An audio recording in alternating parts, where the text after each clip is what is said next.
So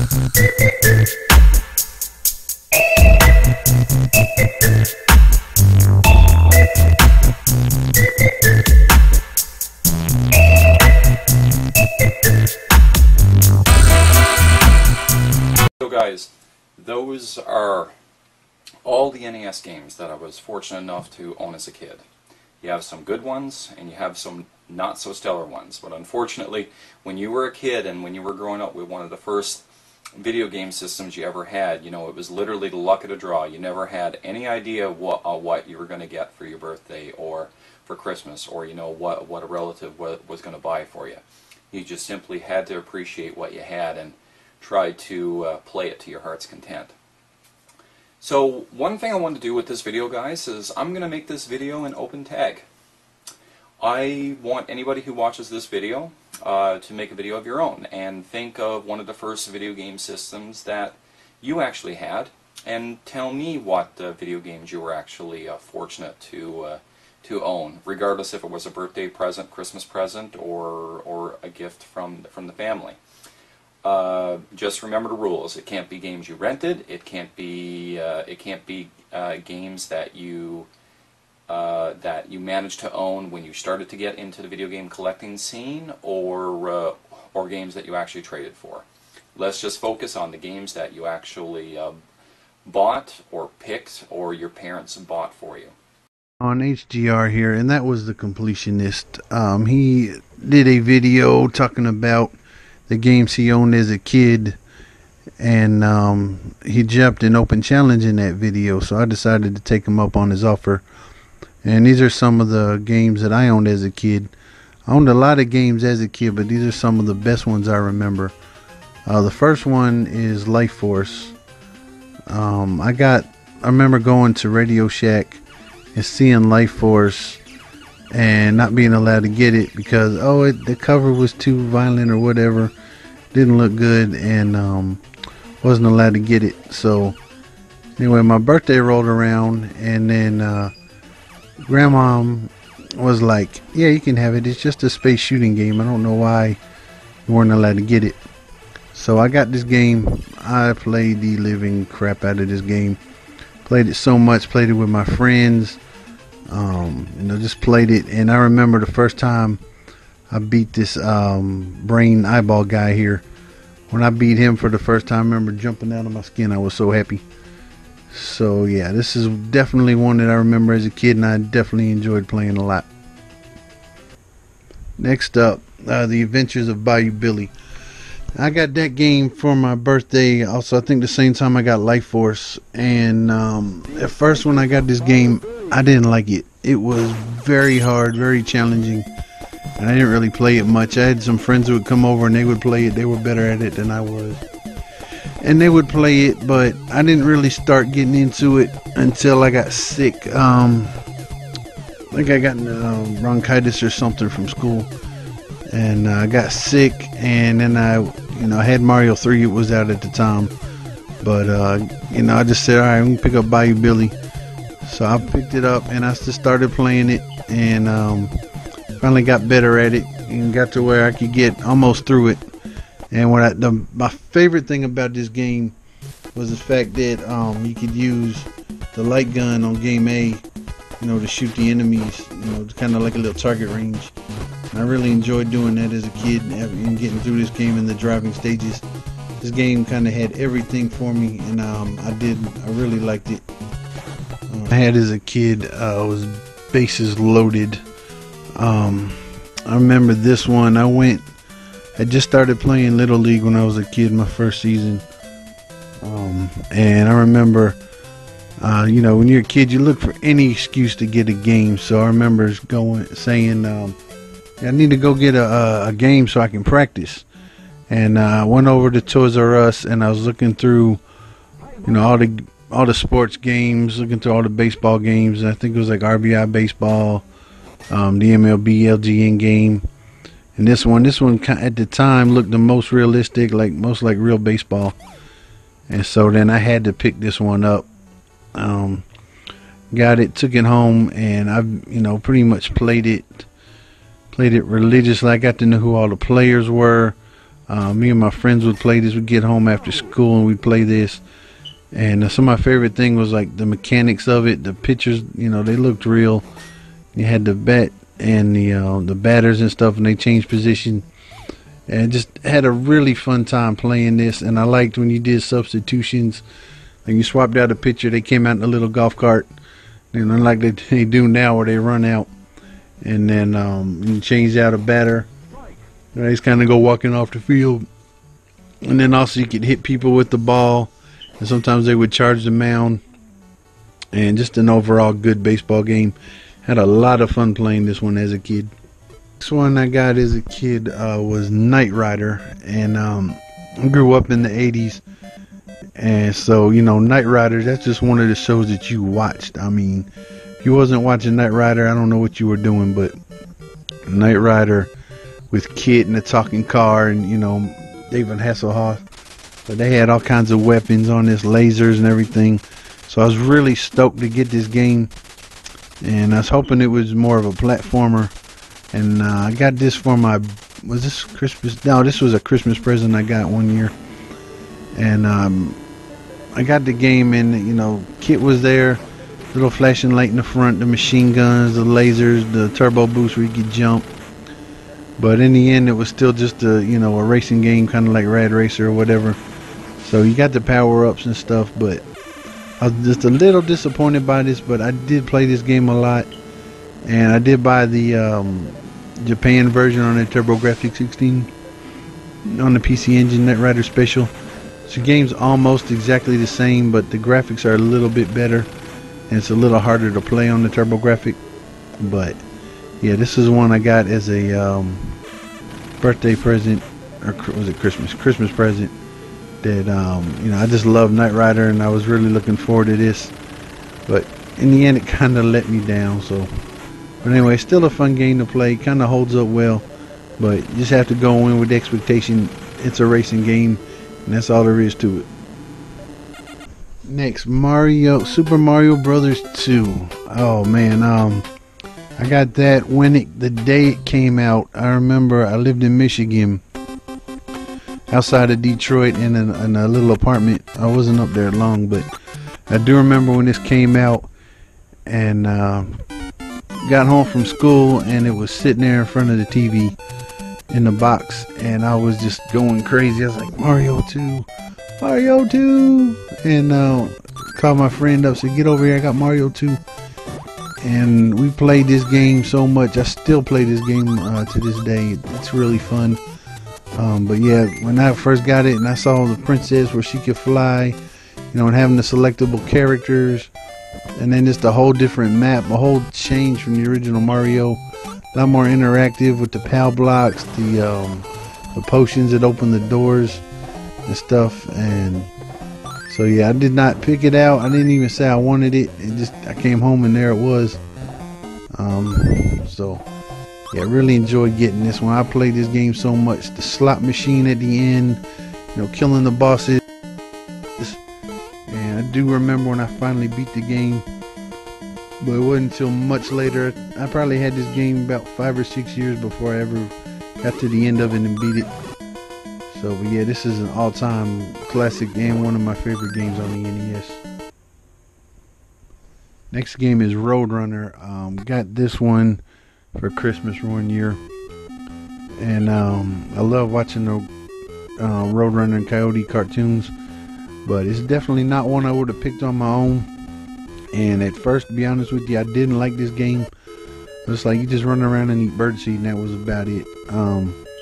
The more I played it, the more I gave it a chance, because back then you didn't have a choice. You didn't have many games to choose from.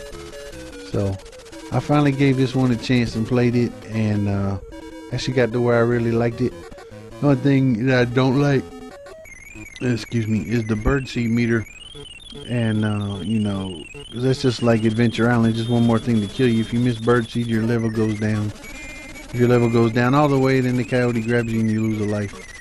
But basically what he does, he just runs around behind you, follows you, or he gets on his jet ski that he's on here, just tries to get you through the whole level. So, but yeah, good solid, I guess it's a racing game. I don't know, maybe not. But I do like it. I like the sound effects. You know, it goes meep, and just a really good game that I finally did enjoy once I gave it proper credit. Codename Viper. Got that for Christmas also one year. I got Codename Viper, Dr. Chaos, Roadrunner, and one other game all that Christmas. But this one here, I really enjoyed it. It was like a kind of closest thing to a first-person shooter. And you know, as a kid, I didn't realize how short the game was. But you know, you go in here, you get the pistol, the machine gun, you shoot people. And I just had a lot of fun with it, and it looked really cool. The cover art, saw that guy with the machine gun on the cover, just blasting through there. And so I was really excited to play this. And this one I did spend a lot of time on. Never really got that good at it. I think I did finally beat it, but it wasn't until I hooked it to the Game Genie that I actually beat this game. I haven't played it in a very long time until I made this video. So, but I still enjoyed it. The music was funky, you know, saving all the hostages. And then sometimes you open the door and there's a skeleton tied up there, and that was kind of freaky. But did enjoy this game. Me and my friends played it a lot. Sometimes we had like competitions going, see who could get the furthest without dying and stuff. Basically doing no death runs. You know, before there wasn't no death run.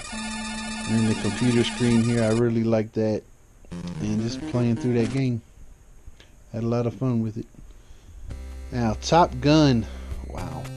I don't exactly remember when I got my copy of Top Gun, but I do remember I went to my friend's house and they had it. And I never saw the movie till I was older. Maybe in the 90s. But I played this game a lot, and I just loved the fighter planes and stuff growing up. So when I finally got this game, I mean, this is one I did not put down. I played this game over and over and over again. I think it's one of the first Nintendo games that I actually beat.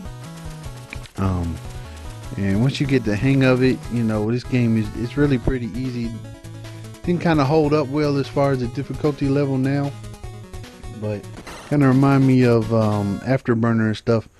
But I played this game, and then, you know, I basically had the patterns memorized. I was able to land on the carrier.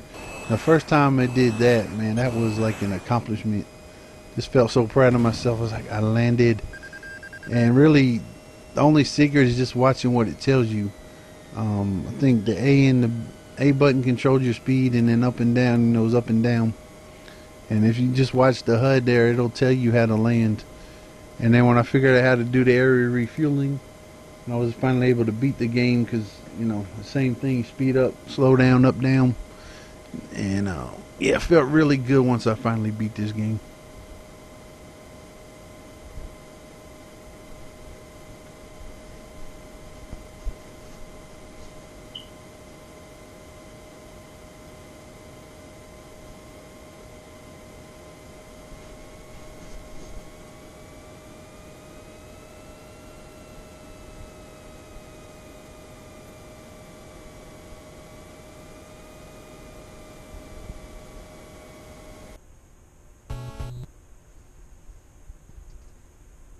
Next game is Eliminator Boat Duel, and this one I actually rented. There was a store. It's called Farmers Drugstore, and I lived in Tennessee at the time. They had this game there, and I rented it, played it a few times. I really liked it, and then one day I was at in Maryland, at a store called Roses, and they happened to have these games there, NES games that were marked down, and this one was only $10, brand new seal, $10, and I was, oh, Eliminator. And I had to talk my grandmother into buying it for me. I told her it was like one of my favorite games, and so I picked it up. I went home. I think I played it for about 3 days straight. Didn't play anything else. Just getting through there, and I didn't even shut it off. Like, I'd pause it if I had to go do something, pause it, turn off the TV, and leave it on. And actually went back, bought another copy for my friend so he could play it. But yeah, this is one of my favorite games. Take the boats. You're always the red boat. Computer's always green. And the only thing with the difficulty level, if far as easy, medium, and hard is where you start. So if you pick hard, you start on a harder computer player, but you know the game's not any harder. It's just you have to start with them. They have a more advanced boat, and then it's harder for you to get your power-ups and win. But yeah, it's still one of my favorite games on the NES. One of my favorite racing games. Something totally different, and it's really fun when you give it a chance. The Dr. Chaos. This was the last one I got for Christmas that year. I believe it was 1992.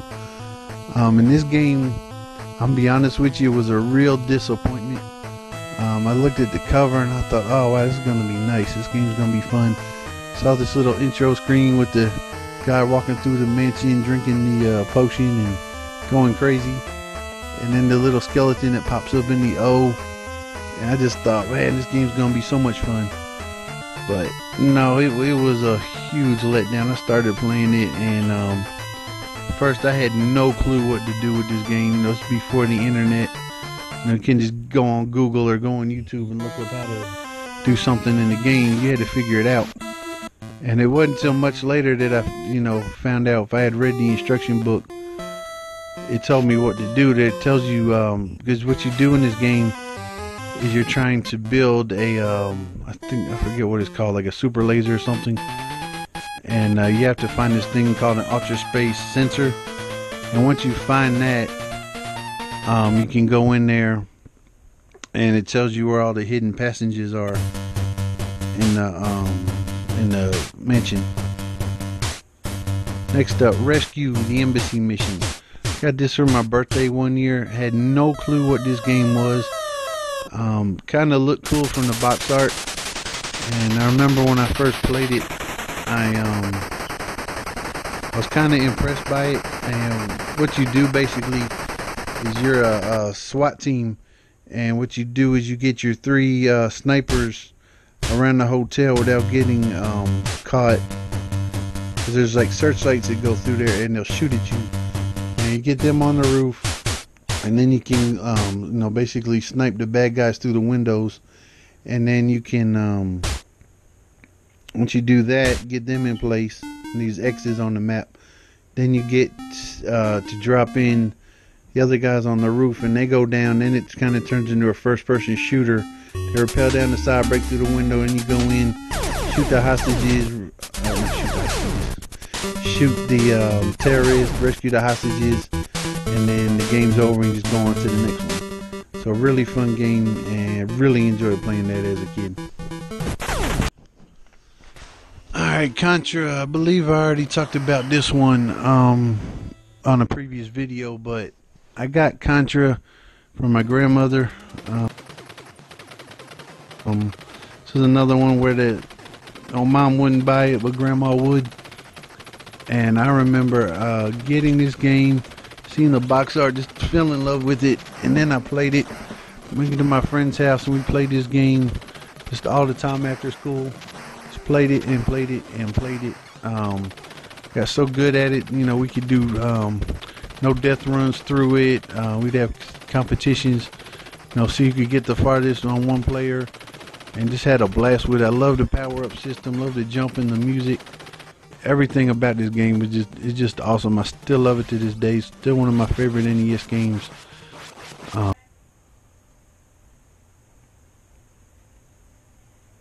Last but not least, Super Mario Brothers 3. Got that on my birthday. I think the year after it came out. I'm not sure, or maybe I know it was after the Wizard movie. I didn't get it right when it came out, but I did get it brand new, and oh, so excited to get this. I mean, I don't have to say much about Mario 3. Everybody knows Mario 3, but it was like a whole new, you know, Mario experience. I mean, kind of brought back the original, but also has some new elements to it. And, you know, the raccoon power up, the flying, the Tuka suit, the frog. I mean, all of that. This is one of my favorite all-time games. Still play it to this day. I love it. To me, you know, Super Mario Odyssey, Mario 64, they're all great. But, you know, this one right here was basically, you know, it set them all up. This was still, I think, the best Mario game that's been made to date. And so that is my list. If you want to, I invite you to make your own video and let the completionist know. Let me know what games you would pick and how your list went, and I'll catch y'all at the next one. Peace.